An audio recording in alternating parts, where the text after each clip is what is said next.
Il me fait plaisir de vous présenter Dr. Julien Simard et M. Pascual Delgado qui vont vous présenter les résultats clés des forums de discussion qui ont eu lieu dans le Grand Montréal entre 2018 et 2019. Julien Simard possède un doctorat en études urbaines de l'INRS. Il est présentement chercheur postdoctoral à l'École de travail social de l'Université McGill. Son domaine d'expertise est centré sur la précarité en logement des personnes âgées à faible revenu, incluant les personnes âgées immigrantes. Julien Simard est chargé de cours au certificat de gérontologie de la Faculté d'éducation permanente de l'Université de Montréal. Et maintenant, M. Delgado, Pascual Delgado est actif en tant qu'organisateur communautaire à Montréal depuis 1971. M. Delgado travaille à l'Alliance des communautés culturelles pour l'égalité de la santé et les services sociaux, Access, un regroupement dont il était un des fondateurs en 1984. Il a développé des outils et ateliers de formation destinés aux aînés issus des communautés culturelles. Entre 2011 et 2014, M. Delgado a présidé le comité provincial d'implantation stratégique pour contrer la maltraitance envers les aînés des communautés culturelles du gouvernement du Québec. Alors, je pense que c'est le moment de donner la parole à M. Delgado. Bonjour, merci beaucoup à Créges et à notre équipe pour cette invitation à participer dans le webinaire. Premièrement, une petite annonce, une petite explication, c'est quoi Access? Combien le dit l'acronyme? Access, c'est l'Alliance des communautés culturelles pour l'égalité dans la santé et services sociaux, qui, à l'heure actuelle, on est à peu près 133 organismes membres, organismes communautaires qui desservent les communautés culturelles de Québec. Et les organismes sont actifs dans plusieurs régions de Québec, donc nous sommes un regroupement provincial. Depuis sa fondation en 1984, le mandat d'Access a été toujours de représenter les intérêts des communautés ethnoculturelles auprès des instances décisionnelles en matière d'accès aux services publics. Ainsi, Access agit comme expert conseil en matière de services sociosanitaires relativement à la diversité ethnoculturelle et ethno-raciale de la population québécoise. Il offre un cadre de concertation aux organismes membres et favorise l'échange mutuel d'informations avec les divers acteurs publics, académiques et communautaires. Donc, Pascual, ici, avec Access, était un de nos partenaires locaux à Montréal. OK? Donc, c'est un projet que Mme Brotman, ici même, qui s'est présentée au début, a dirigé, entre autres, avec Sharon Cohen de l'Université Simon-Fraser, donc à Vancouver, Dr. Eliane Ferrer à l'Université de Calgary et Dr. Émilie Raymond à l'Université Laval, et ainsi que Pam Orzek, aussi à l'Université McGill en travail social, où je fais moi-même mon postdoctorat. Donc, ce projet voulait comparer les réalités et les histoires narratives, en fait, des personnes âgées immigrantes à l'échelle du Canada. Donc, je répète les villes, Vancouver, Calgary, Montréal et Québec. C'est un projet qui a eu lieu en 2 temps. Donc, le premier pan, le premier volet, a lieu entre 2014 et 2017. C'est un projet qui s'intitulait « Identité multiple et oppression intersectionnelle ». Donc, vous voyez ici l'importance de la pensée intersectionnelle dans ce projet-là. L'idée était de créer des histoires narratives, refaire les parcours de vie avec 19 participants et participantes qui provenaient de Corée, des Philippines, d'Amérique latine, des Caraïbes, du Pakistan et d'Afghanistan. L'exposition a justement intentionnellement choisi de souligner les histoires et récits de groupes d'immigrants auprès desquels très peu de recherches ont été réalisées au Canada. Donc, comme on l'a mentionné au début, ça a donné lieu à une exposition itinérante qui s'est déplacée, qui maintenant, à Montréal, depuis plusieurs années, se déplace dans certains groupes communautaires. Vous l'avez peut-être même vu déjà. Ça présentait donc les défis de ces personnes-là, les traumatismes, la pauvreté, problèmes de logement, discrimination. Donc, on voyait un peu le mélange des domaines de la vie, des intersections, justement. Mais également, ça présentait le succès, la gentilité et les accomplissements de ces personnes-là. Donc, ça peut être la construction d'une communauté, prendre soin d'un membre de la famille, des aspects liés à la foi, la résilience en général. Donc, il ne faut jamais oublier que c'est très important d'aller voir aussi la manière dont les gens construisent du sens et de la stabilité dans leur vie. Donc, pour revenir rapidement sur cette question d'intersectionnalité, sans tomber là, dans la trop grande théorie ce midi, deux dimensions ont guidé ce projet-là. Premièrement, de se baser sur le fait que les expériences de vie individuelles sont façonnées par les structures sociales au sein desquelles les personnes naviguent autour d'une vie. Ça peut être les régimes de retraite, ça peut être le système de l'habitation, ça peut être les systèmes de santé et services sociaux, hein, on sait qu'ils diffèrent beaucoup d'une province à l'autre. Et deuxièmement, l'identité est complexe, justement multiple, et englobe simultanément de plusieurs dimensions sociales, que ce soit l'âge, le sexe ou le genre, la classe, l'appartenance ethnoculturelle ou race en anglais, le statut de citoyenneté, les capacités, etc. Donc, c'est d'aller voir ces intersections-là.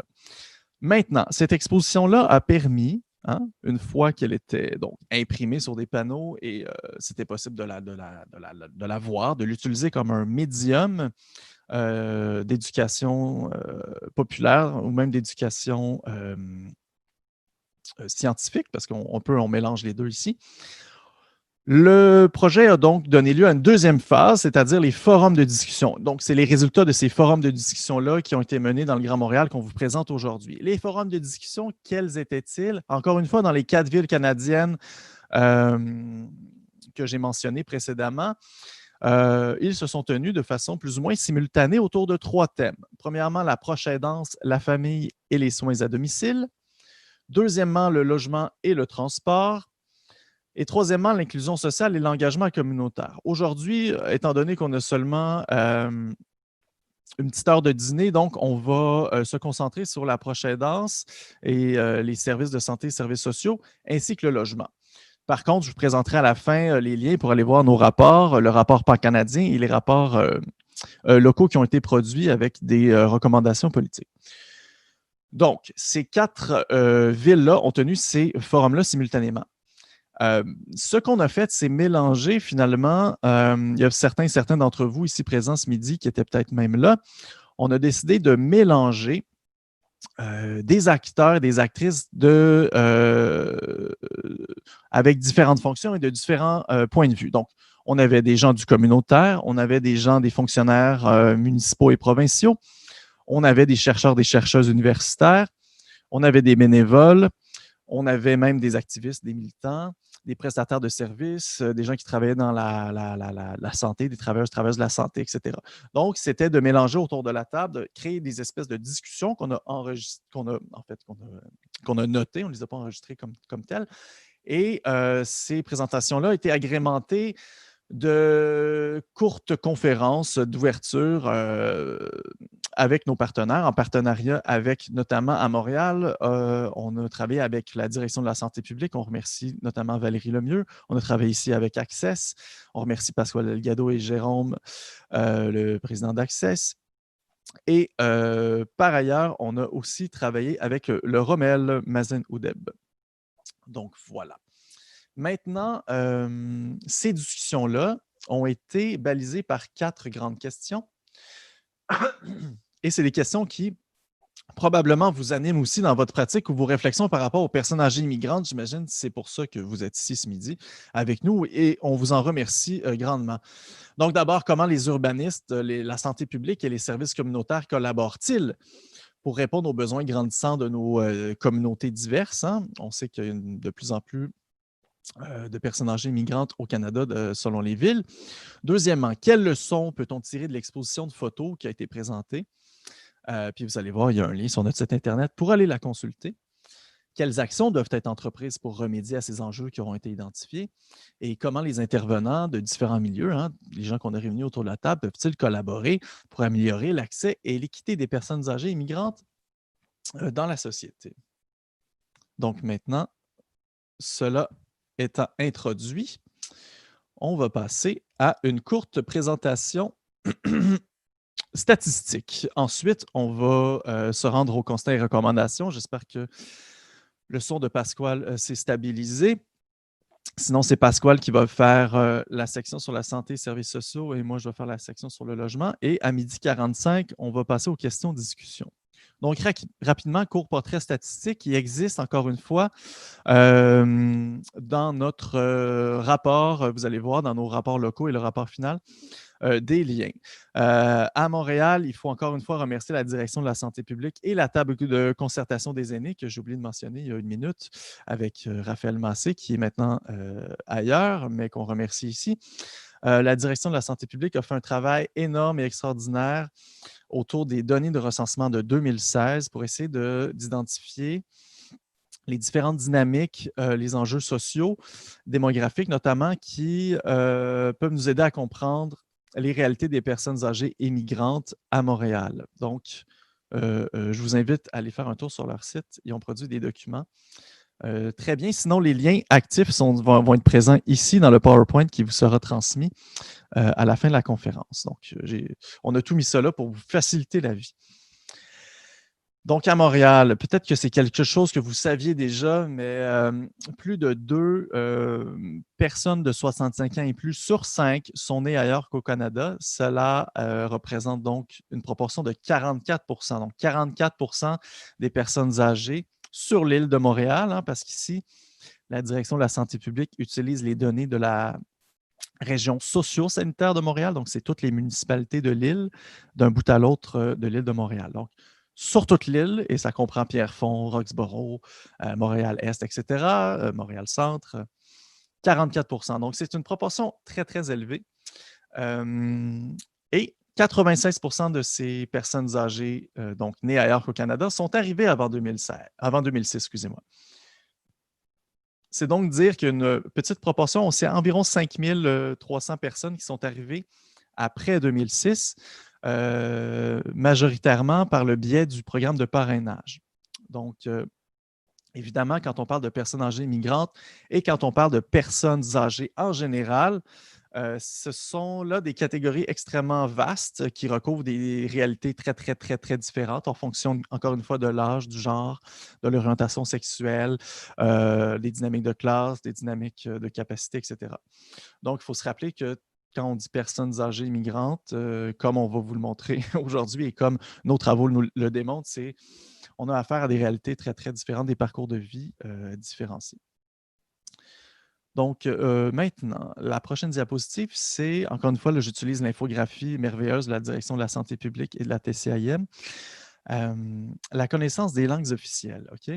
À Montréal, encore une fois, 14 % des aînés immigrants ne connaissent ni l'anglais ni le français. Pour ce qui est de la proportion des immigrants de 65 ans et plus qui ne connaissent aucune des langues officielles, on voit ici que ce sont les femmes qui sont plus représentées dans cette situation-là. Et au niveau de l'âge, plus on est vieux, plus on est avancé en vieillissement, plus on a de chances de ne pas connaître finalement une des deux langues officielles. Donc, pour les personnes arrivées avant 2006, la proportion est de 12 %. Et là, on voit une très grande différence dans la proportion, encore une fois, des gens arrivés après 2006. Encore une fois, surtout dans le programme de parrainage, 44 % ne connaissent pas une des deux langues officielles. Donc, c'est une réalité. Montréal est multilingue. Il y a des dizaines et des dizaines de langues qui sont parlées ici. Il n'y a pas que l'anglais et que le français. Donc, on va le voir avec les recommandations qu'on propose et qui ont émergé des forums. C'est le temps aussi de passer à une autre façon de penser les langues et la traduction et les rapports à l'accompagnement, notamment en contexte d'interprétariat. Donc, Montréal, très diversifié au niveau de la langue, surtout chez les personnes arrivées récemment. On dit souvent que ces personnes-là sont peut-être plus isolées, des fois, elles sont plus dépendantes de leur famille proche. Pendant 10 ans, pendant 20 ans, en fait, elles doivent être appuyées et pendant 10 ans, elles ne peuvent recevoir les prestations fédérales. Donc, une dépendance et peut-être une précarité économique qui peut s'installer et qui peut être renforcée, encore une fois, par la précarité linguistique, si on peut dire. Donc, maintenant, allons voir du côté du revenu. Le revenu annuel médian après impôt, encore une fois à Montréal, C'est pas beaucoup hein, chez les personnes de 65 ans et plus. Oui, tout ça ici, c'est sur les personnes de 65 ans et plus. Donc, on voit quand même une très grande disparité entre les personnes âgées nées au Canada, hein, qui font un revenu annuel médian après impôt, donc net de 27 444 que les personnes immigrantes, hein, c'est beaucoup moins, 21 042. Donc, encore une fois, un désavantage économique qui s'exprime dans les statistiques. Maintenant, je passe à un autre domaine et c'est la dernière petite statistique que je vous présente ici et qui est relative au logement. Donc, ici, on parle du taux d'effort. C'est le nombre de la population de 65 ans et plus immigrante qui consacre 30 ou plus de son revenu total aux frais de logement. Ça, c'est ce qu'on appelle, comme je disais, le taux d'effort. Au lieu de 30 au-delà de 30 de notre budget qui est consacré au logement, mais ça comprend aussi les frais connexes comme l'électricité, l'entretien, etc., le chauffage. On dit qu'on est en situation de précarité résidentielle, donc on pourrait avoir du mal, évidemment, à combler d'autres besoins. Tout ça est relatif au revenu global qu'on fait. Là. Si on gagne 150 000 et qu'on paie 30 de frais relatifs au logement, on s'entend qu'on n'est pas dans la même situation de quelqu'un qui ferait justement 21 000 et qui paierait le tiers à ses frais de logement. Il ne reste pas beaucoup d'argent pour l'alimentation, le transport, payer des vêtements pour les enfants ou les petits-enfants, etc. Donc, ici, on voit la distribution spatiale sur l'île de Montréal qui est concentrée. Donc, ces personnes âgées immigrantes en situation de précarité résidentielle, concentrées principalement dans les quartiers centraux, Hochelaga-Maisonneuve. Hochelaga-Maisonneuve, très peu de personnes âgées immigrantes, mais les personnes âgées immigrantes qui résident sont précaires. Donc, dans la petite patrie, sur le plateau Mont-Royal, dans Côte-des-Neiges, au CLSC Métro, donc dans le centre-ville, et dans le CLSC René Cassin. Ici, c'est les territoires de CLSC, si vous voyez. Donc, la deuxième vague de précarité, ici, on a des proportions quand même autour de 30 là. Ça reste Bordeaux-Cartierville. On connaît ces réalités sur le terrain, plusieurs d'entre vous, j'en suis certain. Saint-Laurent, Villeray, Saint-Louis-du-Parc et CLSC des Faubourgs, qui est devenu CLSC Centre-Sud. Donc, partout dans cette concentration-là, au cœur de l'île de Montréal, on voit quand même des proportions assez importantes de personnes âgées migrantes qui consacrent plus de 30 de leur revenu total aux frais de logement. À retenir pour des politiques ou des orientations en matière d'assistance aux personnes âgées immigrantes. Maintenant, je vous laisse avec les statistiques. Vous pourrez aller fouiller davantage dans les liens qui sont, encore une fois, dans le PowerPoint. On passe aux constats et recommandations. Ici, une petite photo de Vancouver. Qui a été prise durant la première phase du projet. En effet, sur la suite à la présentation de Julien Simard, c'est clair que lors des séances qu'on a organisées ensemble à Laval et ici à Montréal de l'année 2019, on a vraiment réussi de réunir les meilleurs participants, les personnes, les délégués de pratiquement tous les groupes qui représentent les organismes qui desservent les communautés culturelles de Québec, surtout les personnes âgées. Donc, on a eu aussi la présentation des deux CIUS et, dans le cas de Laval, la participation d'un CIS, le CIS de Laval, et d'autres agents publics qui sont actifs dans le service aux personnes aînées. Mais j'insiste là-dessus, on avait une centaine de représentants qui étaient les directeurs ou présidentes des organismes les plus importants qui desservent les personnes aînées de communautés culturelles dans Montréal.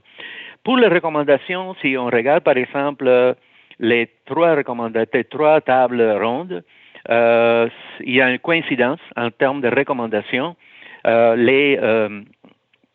Les secrétaires de table qui sont pris note sont ramassés toutes les recommandations et voici ce que me semble être qui me semble sont coïncidents. Donc il y a une coïncidence en termes de sens de la recommandation dans les tables rondes. Premièrement, dans le cas de la table ronde de 12 mars qui avait lieu à Laval sur l'isolement social des aînés immigrants, on a recommandé fin de tout le rapport final montre que les participants sont recommandés qu'on adapte l'offre de services en CHSLD aux besoins des personnes aînées immigrantes. Quand on parle, par exemple, des langues, régime alimentaire, codes sociaux, morales et autres. Aussi, publiciser les services et programmes disponibles et traduire l'information en plusieurs langues ethniques. On a à peu près une centaine de différentes langues qui sont les langues maternelles des communautés ethniques et les personnes aînées ont besoin vraiment de cette information. Aussi, recruter en amont des employés et employés issus de diverses communautés ethnoculturelles dans les organismes publics, pas seulement de ressources de la santé, mais aussi les organismes publics en général du Québec. Intéressant que la table ronde du 12 avril, qui avait lieu à Montréal sur la proche aidance et les aînés immigrants, encore recommande, dans le même sens, coïncide à recommander qu'on augmente la formation interculturelle des ressources humaines assignée aux services ciblant les personnes aînées dans les CIUS, les CHSLD et autres établissements, qu'on augmente l'investissement dans les soins à domicile, donc l'importance de réaliser la politique vieillir et vivre ensemble chez soi dans sa communauté. C'est une politique qui date déjà de à peu près 10 ans. Et favoriser la création et diffusion d'outils et d'informations multilingues. Donc encore, on revient sur l'importance de la traduction, reconnaître l'importance des interprètes et traducteurs dans les organismes communautaires et ressourcés adéquatement. Il y a certainement mention du BIM, c'est le Bureau interculturel de traduction officielle, le BIIM, et on a mentionné qu'on devait élargir les services des services de traduction publique pour pas seulement dans la région de Montréal, mais que ça doit être à travers tout le Québec. Et que le rôle des personnes des organismes communautaires qui sont la première ligne de service dans plusieurs groupes immigrants et réfugiés, qui on reconnaisse que dans le cas des personnes aînées, on a besoin absolument de reconnaître l'importance de ces groupes. Tout ça coïncide régulièrement, ça coïncide avec les recommandations d'Access depuis plus de 30 ans sur l'importance de la prestation de services en santé et services sociaux qui soient égales de qualité à ceux offerts de la population générale, l'embauche des personnes issues des communautés ethnoculturelles au sein du réseau, donc le programme d'accès à l'égalité en emploi, l'adéquation des ressources offertes aux organismes communautaires des communautés ethnoculturelles équivalentes à la taille de ces communautés au sein de la société québécoise, la participation des membres des communautés au sein des instances décisionnelles du réseau de la santé et des services sociaux, et le développement des compétences et l'intervention interculturelle par la formation continue, le rattrapage et le perfectionnement des intervenants du réseau de la santé, ainsi que des étudiants et étudiantes professionnels du domaine de la santé et des services sociaux. Donc ça, ça coïncide avec les programmes généraux d'Access. Merci, Pasquale, pour ta présentation. On va pouvoir revenir aussi dans la discussion sur ces dimensions-là que tu viens de présenter. Donc, pour ce qui est du logement, ça a vraiment émergé dans les deux phases de ce projet-là. C'est comme un thème central, évidemment. Le projet a lieu, entre autres, à Vancouver et à Montréal. Je vous dirais que c'est les deux villes où les réalités étaient assez comparables en termes de problèmes reliés au logement. Donc, qu'est-ce qu'on a? Quand on parle de logement et de personnes âgées immigrantes, de personnes âgées en général, et même de personnes âgées à faible revenu, de personnes âgées qui vivent dans la précarité, comme je vous l'ai démontré tantôt, la première chose qui vient en tête, c'est bien entendu les effets de la gentrification, donc sur les personnes âgées locataires qui vivent dans le locatif privé. On l'a vu déjà, si on consacre 30 % ou plus de son revenu au logement, aux frais de logement, c'est très difficile d'aller augmenter cette part-là de son budget qu'on consacre à se loger. Donc, la gentrification, qu'est-ce qu'elle produit? Elle produit plusieurs dynamiques. La première étant une hausse générale du prix des loyers. Maintenant, dans les quartiers centraux montréalais, ceux que j'ai présentés tantôt, le prix médian du 4,5 est autour de 1460-70 $. Donc, extrêmement cher pour quelqu'un qui touche des revenus de retraite assez faibles. Donc, il y a un effet aussi d'accumulation qui peut se produire au cours du parcours de vie chez les personnes âgées immigrantes. Et de plus on est arrivé récemment, plus ces effets-là vont se faire sentir. Donc, si on a moins cotisé, par exemple, à des régimes de retraite privés, on va moins toucher, évidemment, de revenus de retraite plus tard, ce qui a un effet direct sur la capacité à se loger. Si on est arrivé plus tôt au Canada dans le parcours de vie, peut-être qu'on a pu sécuriser l'achat d'une propriété. On pense ici aux personnes immigrantes italiennes, portugaises ou grecques, par exemple, dans Parc Extension, dans Saint-Léonard, qui ont pu mettre la main sur une propriété. Par contre, aujourd'hui, on arrive dans le marché, on veut s'acheter une petite maison. Le prix de la shoebox dans les quartiers centraux est rendu à un prix de vente d'environ 750 000. Donc, ça demande une mise de fonds extrêmement élevée. Donc, l'accès à la propriété est devenu encore plus difficile pour les personnes âgées et migrantes en général et pour toutes les personnes qui n'ont pas des revenus faramineux. Donc maintenant, c'est sûr que c'est le premier effet. Le deuxième effet, c'est évidemment, on l'a vu dans Parc Extension avec l'arrivée du Campus 1000, on l'a vu ailleurs aussi, dans d'autres quartiers centraux, c'est les dynamiques d'expulsion. Changement de propriétaire veut souvent dire donc changement d'hypothèque. Parfois, on va convertir les logements en condominium où on va les rénover et les remettre encore plus cher sur le marché locatif. Donc, des personnes qui vivent depuis longtemps dans leur logement et qui paient des loyers très bas, c'est évidemment une situation qui est défavorable pour un investisseur ou pour quelqu'un qui vient d'acheter un bloc à $1 million. On l'a vu, entre autres, avec M. Pierino Di Tono. Je ne sais pas si vous vous souvenez de ce photographe italien qui vivait au-dessus de Milano, arrivé ici dans les années 60, à la toute fin des années 60, vivait depuis 42 ans dans son logement. Donc, M. Pierino Di Tono avait mené une petite vie de photographe. Bon, il avait photographié des grandes stars, mais il n'y avait pas des revenus de retraite très importants. Et donc, il était menacé d'expulsion par son propriétaire. Et puis, il n'avait pas l'argent pour se relocaliser dans son quartier. Donc, les gens, notamment à Parc Extension, c'est peut-être moins le cas en ce moment à Ville-Saint-Laurent ou à Bordeaux-Quartier-Ville parce qu'on est dans d'autres dynamiques urbaines, mais à Parc Extension surtout, on le sait, il y a beaucoup de travail qui se fait dans ce quartier-là en ce moment. Se reloger dans le même quartier est rendu très difficile parce que le prix des logements est très élevé. Donc, qu'est-ce qu'on perd? Qu'est-ce qu'on perd? Quand on perd un quartier comme Parc Extension, on perd une communauté, on perd des lieux de culte, on perd la proximité avec un voisinage, on perd l'accès à des commerces où on peut obtenir la nourriture qu'on désire.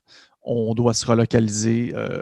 C'est très dur de savoir où les gens vont, mais les échos qu'on en a et qu'on en a eu lors des tables rondes, c'est que les gens doivent se relocaliser, à Chaumédé, à Laval, doivent se relocaliser sur la Rive-Sud, doivent se relocaliser dans des quartiers périphériques où, le transport est moins facile, c'est le tout à l'auto, etc. Donc, la question du maintien dans les lieux est vraiment centrale quand on pense aux personnes âgées immigrantes, surtout celles et ceux qui vivent dans une certaine précarité résidentielle. Le droit au logement est aussi une grande question. Il y a des groupes, des comités logement qui font un travail merveilleux d'accompagnement sur le terrain, même dans plusieurs langues. Je pense ici au CAP à Parc Extension notamment et à d'autres comités à Montréal. Sauf qu'on sait que le nombre de causes qui se rendent à la régie du logement est très faible. Ici, on voit les barrières d'accès aux services formels chez les personnes âgées immigrantes sont généralisées. C'est quelque chose qu'on a constaté aussi dans les forums sur l'approche aidance. Donc, on peut avoir une réticence à faire appel aux institutions, que ce soit par méfiance, que ce soit à cause d'une barrière linguistique, que ce soit par un manque de connaissances, même des services offerts. Donc, on sait aussi que dans un litige de logement, dans une joute avec un propriétaire, lorsqu'il est question d'éviction, de reprise de logement ou même de harcèlement, comme c'est souvent le cas sur le terrain, donc très dur de faire valoir sa cause à la régie du logement qui est devenu le tribunal administratif du logement d'ailleurs, sans accompagnement. Et cet accompagnement-là multilingue, de proximité, ben, il manque de fonds pour l'effectuer, il manque de ressources, il manque de personnel. Et là, je vous lis une petite citation de la table ronde, OK? Quand on demande aux aînés immigrants de contester une expulsion ou des conditions insalubres, parce que c'est un autre problème aussi qu'on constate, évidemment, avec leurs propriétaires, il faut aussi prendre en compte leur parcours d'immigration. Il se peut que s'opposer au gouvernement soit impossible pour quelqu'un qui vienne d'un pays où il y a une guerre ou un conflit politique. Donc, selon le parcours de vie des gens, ça peut aussi entrer en ligne de compte. Et déjà, comme locataire, c'est très dur de faire valoir ses droits face à un propriétaire. Et si on se met encore une fois dans la situation de quelqu'un qui ne veut pas vraiment avoir puis on peut très bien comprendre pourquoi, de contact avec les services formels, ben, ça rajoute une couche de difficulté. Maintenant, on constate aussi un manque généralisé de places en logements sociaux. Donc, les attentes sont très longues. Ça peut être 7-8 ans en HLM à Montréal. Il y a quelques initiatives très intéressantes qui ont vu le jour dans le cadre d'Accès Logis, en lien avec des groupes de ressources techniques, justement, comme le Rommel, qui ont pu construire des OBNL pour certaines communautés immigrantes. Sauf qu'il y a des enjeux, bon, premièrement liés au manque de place, comme je l'ai mentionné, mais aussi au vivre ensemble et aussi à la taille des logements. Hein. Il y a donc un manque de logements sociaux qui offre un espace suffisamment grand pour les ménages intergénérationnels, multigénérationnels. Si les personnes ne sont pas parrainées, donc elles doivent vivre avec leur famille, mais si le logement n'est pas assez grand pour accueillir 5, 6, 7 personnes, évidemment, ça bloque l'accès aux logements sociaux. Donc, il existe des restrictions souvent quant au nombre de personnes et au type de ménage dans la réglementation des unités. Et donc, ce que les groupes nous ont mentionné sur le terrain, c'est évidemment, selon eux, les coopératives, les OBNL d'habitation sont une voie très intéressante pour que les personnes âgées migrantes puissent payer une part moins importante de leur revenu au logement et pour qu'elles puissent jouir d'une certaine sécurité résidentielle, hein, justement de sortir de cette précarité-là. Il y a une autre réalité dont on parle moins, mais qui est aussi présente. Et là, ce n'est pas chez les locataires, mais je reviens à la question des propriétaires. Les hausses de taxes, évidemment, quand on a un revenu fixe, donc des prestations fédérales, par exemple, ou un petit revenu privé, c'est dur de suivre la hausse des taxes. Donc, ça augmente le taux d'effort à la longue. Donc, il faudrait penser à des mesures. Bon, évidemment, il y a un crédit d'impôt provincial, mais peut-être des mesures au niveau municipal pour faciliter le vieillissement sur place des petits propriétaires qui ont des petits revenus, hein, puis qui peuvent avoir, après 50, 60 ans, dans une petite shoebox, justement, peuvent vivre avec d'importants problèmes d'entretien, hein, le toit, la canalisation, le drain. C'est tous des investissements importants qui sont à faire et parfois, on n'a pas les fonds si les revenus de retraite ne sont pas suffisants. Donc, c'est toutes les réalités qui nous ont été nommées par les acteurs et actrices sur le terrain. Maintenant, la dernière dimension dont je veux parler avant de passer aux recommandations, ça serait de reconnaître aussi, dans certains cas, hein, il ne faut pas généraliser encore une fois, on est devant une pluralité de situations, de parcours et de réalités. Et c'est ce que la majorité des chercheurs-chercheuses qui travaillent sur la question à Montréal mentionnent aussi. Là, je pense aux gens à l'UQAM comme Mme Lacaire ou Liane Rachedi ou même à d'autres gens, évidemment, au Canada anglais et même en Europe, disent toutes la même chose. Finalement, il faut faire attention de ne pas plaquer il ne faut pas plaquer des stéréotypes non plus sur les situations des gens, mais il peut y avoir des situations donc, où les personnes âgées migrantes sont en situation de dépendance. Donc, ça peut être compliqué de se trouver un logement en couple, par exemple. Donc, de sortir un peu de cette famille-là. Le marché du logement étant tellement prohibitif qu'il n'y a plus de mobilité possible ou presque plus de mobilité possible à Montréal. Donc, ça peut empirer certaines situations d'isolement également. Maintenant, pour ce qui est des recommandations. À l'échelle fédérale, bon, c'est multisectoriel, ces recommandations-là, et le logement étant quelque chose qui se déploie à plusieurs échelles, il faut le penser dans les 3 paliers de gouvernance. À l'échelle fédérale, évidemment, c'est une évidence que tout le monde dit sur le terrain depuis des décennies, mais il faut bonifier les prestations de retraite substantiellement. Hein. Donc ici, le programme de sécurité vieillesse notamment, et assouplir les règles relatives au parrainage parce que d'empêcher les gens de toucher des revenus de retraite pendant 10 ans, ça les précarise financièrement énormément, comme je viens de le mentionner. Maintenant, à l'échelle provinciale, l'article 1959.1a, qui est finalement la fameuse loi 492, qui protège en théorie les personnes de 70 ans et plus qui ont vécu plus de 10 ans dans leur logement contre la reprise et l'éviction. C'est une disposition légale qui est mal connue, qui est peu employée, donc qui oui, sert à bloquer certaines stratégies de propriétaires visant à expulser des locataires âgés, mais qui est un droit qui doit être activé en fait par les locataires. C'est peut-être ça le problème, c'est que notre accès à la justice est entre autres fondé sur l'activation par les gens qui sont en fait victimes ou qui sont en situation moins privilégiée finalement. Donc, c'est des recours, c'est des démarches, mais bon, c'est un droit qui existe quand même, il faut le publiciser, il faut le faire connaître, évidemment, encore une fois, dans plusieurs langues. Ce serait très important de penser aussi à un accompagnement au tribunal administratif du logement, un accompagnement dans les procédures de contestation. Finalement, à l'échelle municipale, évidemment, contrôler la gentrification, régler les problèmes d'insalubrité, ce sont des priorités. Formation du personnel à l'interculturel, c'est de plus en plus en voie de se faire avec le programme ADS+, évidemment. Mais il faut augmenter les interprètes, il faut aider les personnes à naviguer dans le système municipal, entre autres pour faire des demandes à l'OMHM. Et finalement, faciliter l'adaptation des logements. Le PAD existe, le programme d'adaptation du domicile, mais encore une fois, si les services ne sont pas connus, s'ils ne sont pas publicisés, il ne faut pas nécessairement s'attendre à ce que les gens viennent ou les découvrent par eux-mêmes, par elles-mêmes. Il faut faire un travail, en anglais on dit, de outreach.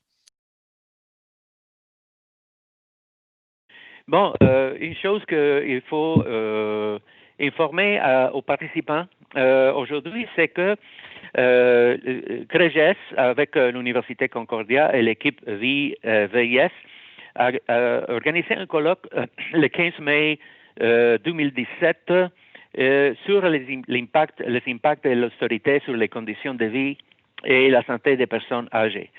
C'est facile de trouver les rapports qui est excellent.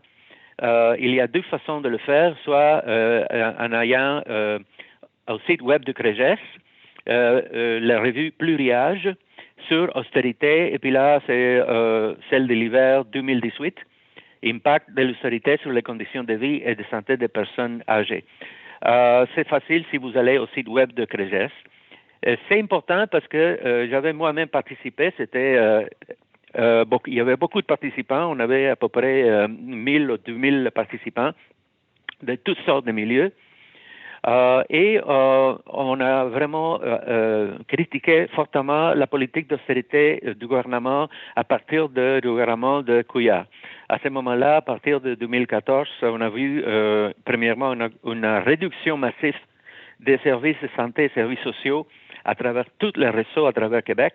Et évidemment, ça a touché les maisons et les résidences pour personnes âgées, les CHSLD, mais aussi autres sortes de services, soins à domicile, services à domicile, qui étaient partis du programme normal du réseau depuis longtemps.